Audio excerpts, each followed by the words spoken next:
मित्रांनो नमस्कार. तुमचं माझ्या युट्यूब चॅनल मध्ये स्वागत आहे.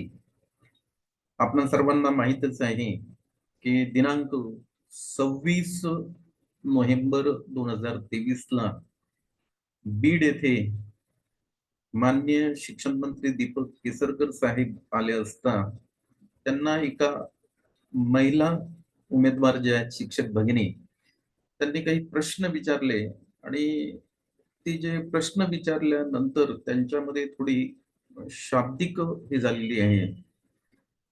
तर त्यामुळे त्या ज्या महिला शिक्षक भगिनी आहेत त्या थोड्या विचलित झालेल्या आहेत आणि त्यांनी त्यांची एक प्रतिक्रिया या BBC न्यूज मराठीला दिलेली आहे. ती प्रतिक्रिया आज आपल्याला बघायची आहे.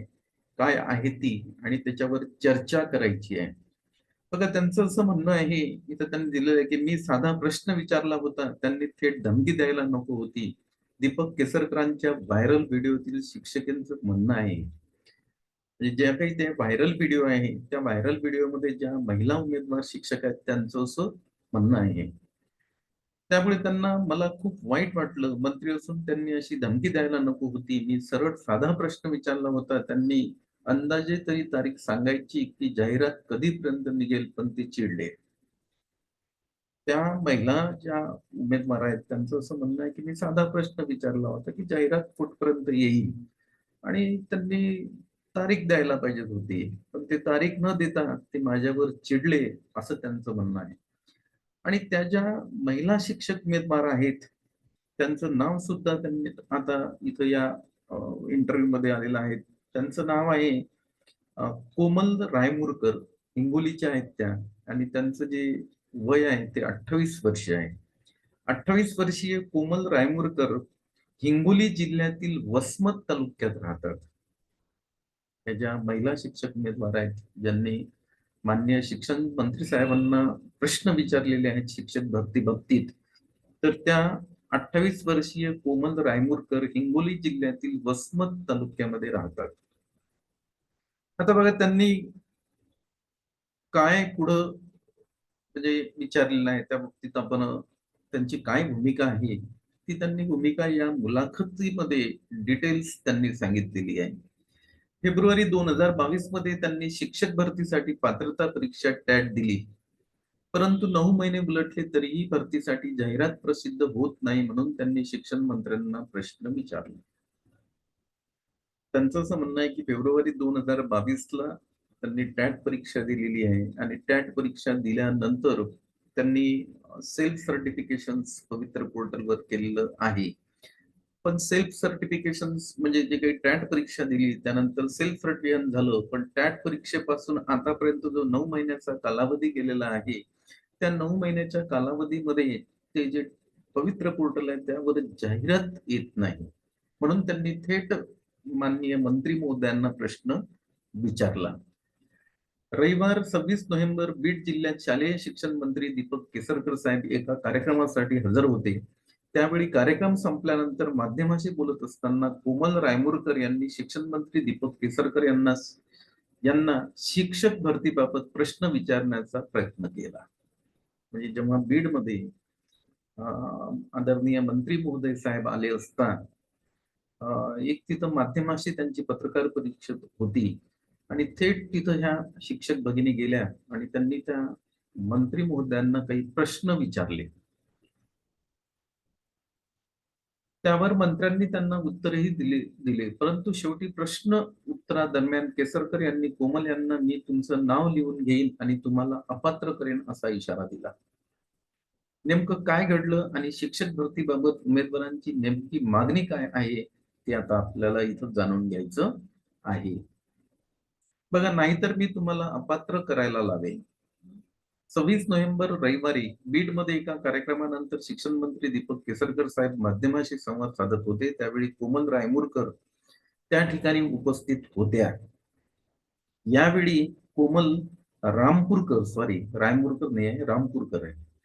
यावेळी कोमल रामपूरकर मंत्री दीपक केसरकर यांना प्रश्न विचारण्यासाठी पुढे आल्या. आम्ही भरतीची वाट पाहतोय. साईट ओपन आहे. नोंदणी केली पण पुढे प्रक्रिया होत नाही. बघा, त्यांनी असा प्रश्न विचारलेला आहे त्यांना, की आम्ही भरतीची वाट पाहतोय, आम्ही नोंदणी केली, साईट ओपन आहे, असं त्यांचं म्हणणं आहे.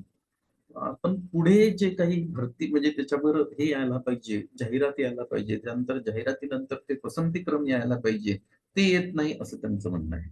असं म्हणत त्यांनी प्रश्न विचारण्यास सुरुवात केली. यावर मंत्री दीपक केसरकर यांनी म्हटलं, की नोंदणी सुरू झालेली आहे, तुम्ही तुमचा चॉईस दिला पाहिजे. आता बघा, चॉईस जे आहे ते अजून सुरू झालेलं नाही. त्यामुळे त्या भगिनींनी पुढे त्यांना प्रश्न आणखी विचारलेला आहे. कोमल रामपूरकर या म्हणतात, जाहिरातच आली नाही मग चॉईस कसं देणार?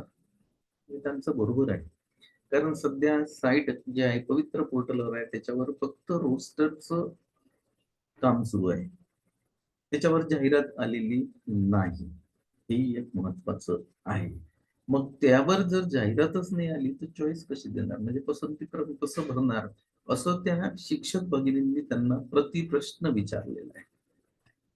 दीपक केसरकर यांनी म्हटलं, की प्रत्येक जिल्ह्याला जाहिरात द्यायला सांगितलं आहे.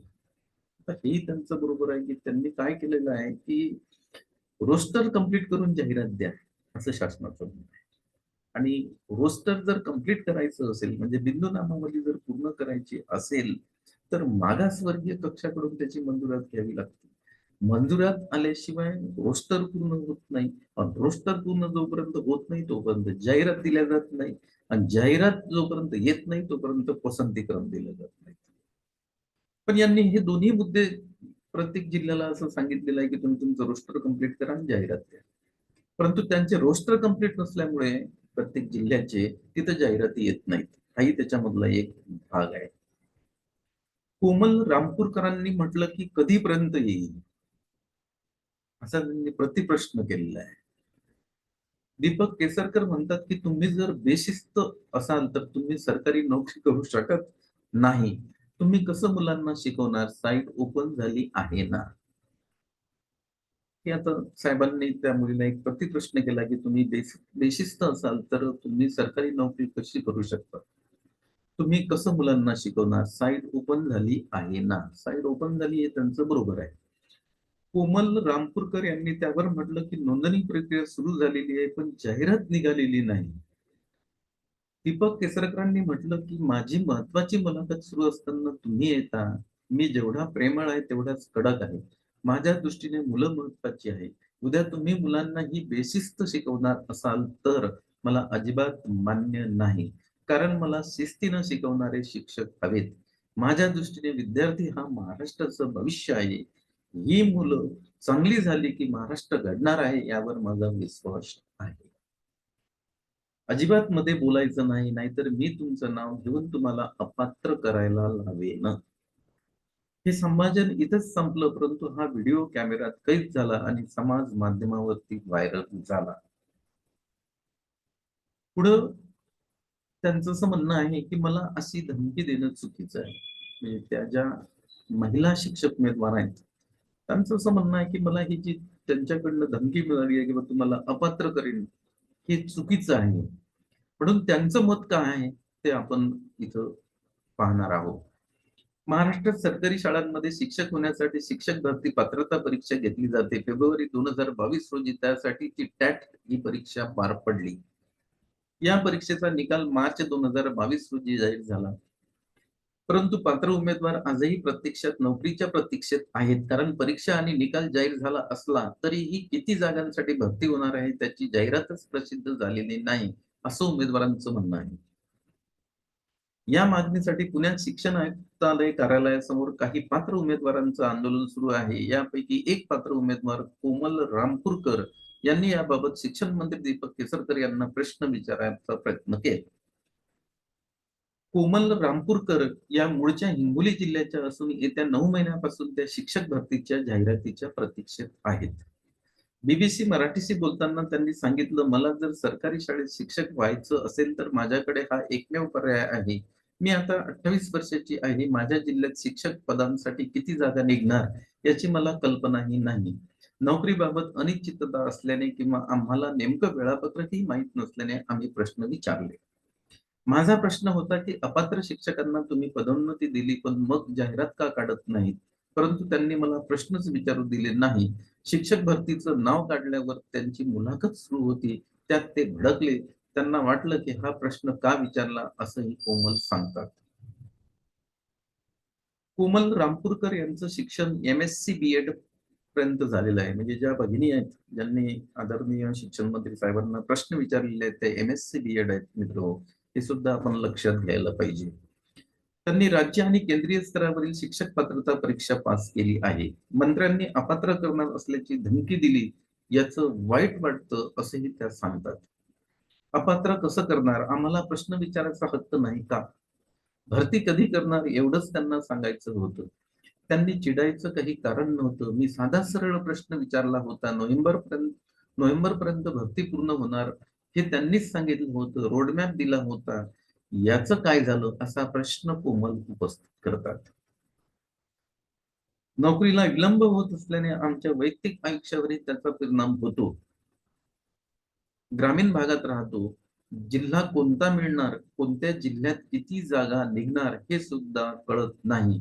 या कारणामुळे लग्न बाकी आहे, अशी ही प्रतिक्रिया कोमल यांनी दिली.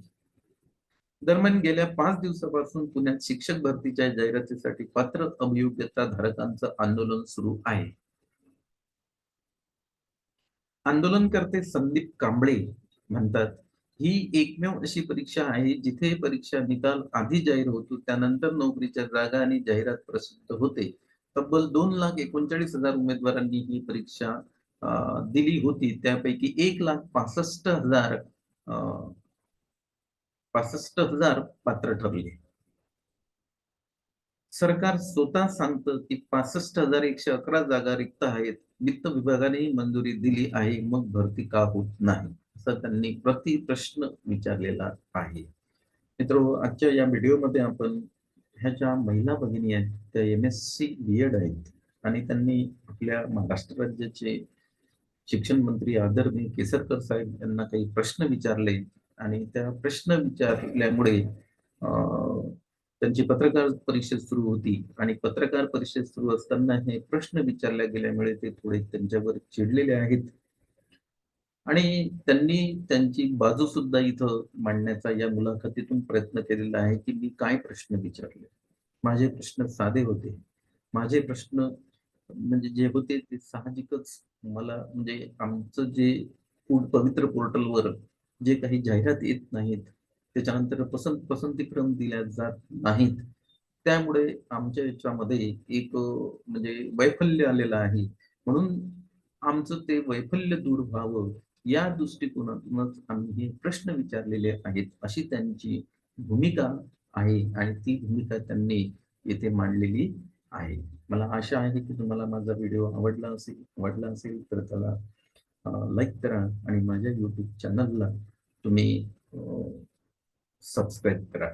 आजच्या या चर्चेला आपण इथं पूर्णविराम देतो. पुन्हा आपली भेट नंतरच्या व्हिडिओमध्ये होईल. नमस्कार.